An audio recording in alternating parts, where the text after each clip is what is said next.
Here in the SportsNetAmerica studios, Mike Curci, Tim Bassett, another edition of Sports Daily. Glad you can join us. The talk is NBA. Lakers, Celtics, absolutely dominating the National Basketball Association. You've been down that road before, the former pro player playing with Dr. J and some of the greats of all time. How good are these teams? Well, they're both, head and shoulders the class of the league again, but I would not put Cleveland Cavaliers too far behind.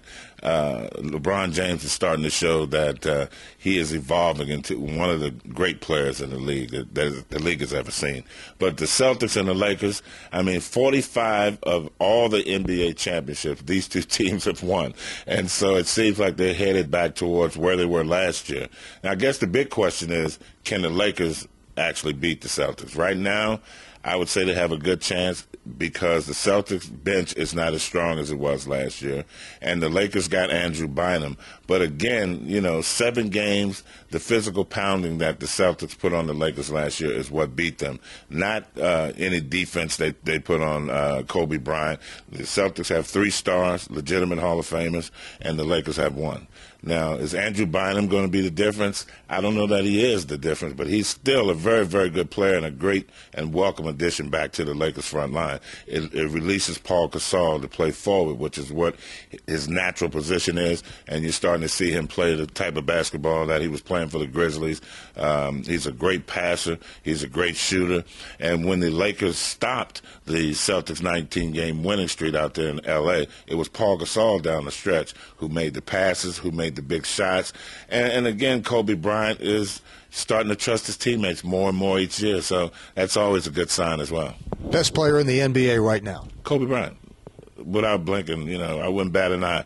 This guy is a prolific scorer. He's a great shooter. And he's maybe this much better than LeBron James, but the reason why he's this much better is because he's a great shooter.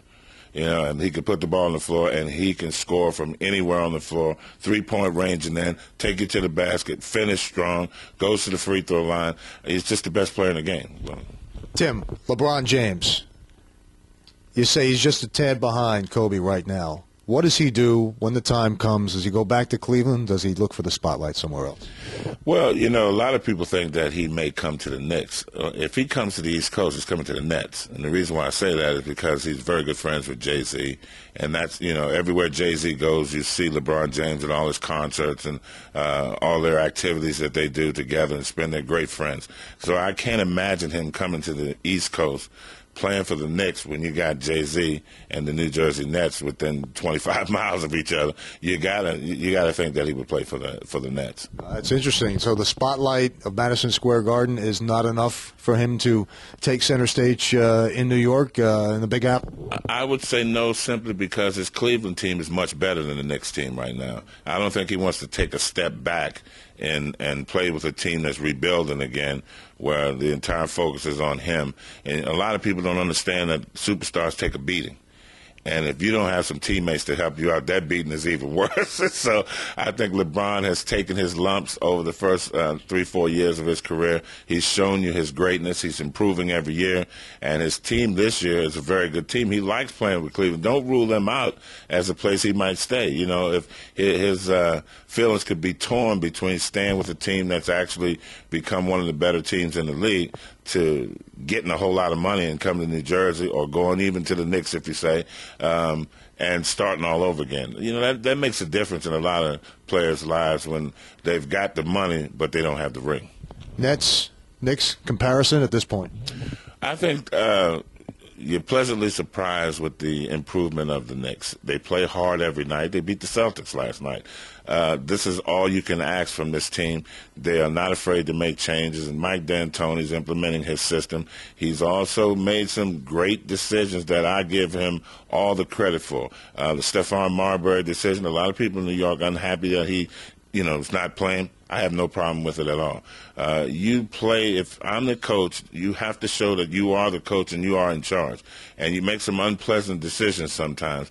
And Mike D'Antoni has had to make a couple. He's stuck by his guns. Hey, the Knicks are playing a lot better. You can't be mad at the way they play. The Nets, on the other hand, I just don't understand why they're unable to win at home. They're one of the better road record teams in the entire NBA. At one point, I think they were 10-4 on the road, and yet they can't win at home without a 35-foot buzzer beater by Vince Carter the other night over Atlanta. Other than that, they haven't won at home in who knows when. They've got to turn that around, and I'm not so impressed with Yee. I thought that he would be a better player for them. He's a little soft, in my opinion. He's a big player. He can shoot the basketball, and when he's not shooting well, I don't think he helps the Nets as much as I thought he would. I thought it was going to, Richard Jefferson could do a lot of things besides shoot, and I think that's what they needed from a secondary player coming in. They needed somebody to come in and support Vince Carter. Now, you have to love Devin Harris. If the Nets have done anything in the last 2 years, what a great trade for them to get Devin Harris from Dallas and send Jason Kidd there.